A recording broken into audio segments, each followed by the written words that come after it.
micropropulsion drop test system, and I guess a fun fact about myself is that I rock climb competitively and I can do a pull-up with just my pinkies. Hi, I'm Chris Monaco, and a fun fact about myself is that I race mountain bikes on the weekend with UVM. Hi, I'm Anthony Julian. I'm one of the mechanical engineers for the drop test project, and a fun fact about me is I can do a backflip on skis.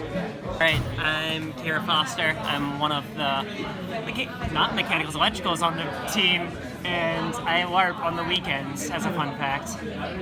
Hi, my name is Aaron Champagne, and I'm an electrical engineer on the drop test stand thing. Fun fact about myself is that I'm a dad of twins. Cool, and we are all hanging out here at the Foam Brewers. Foam Brewery, look at that.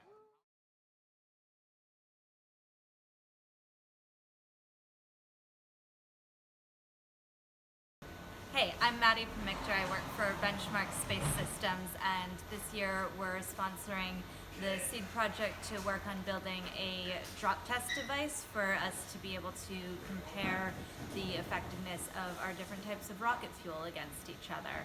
And a fun fact about me is that I fenced for 12 years and went to the Junior Olympics for it twice.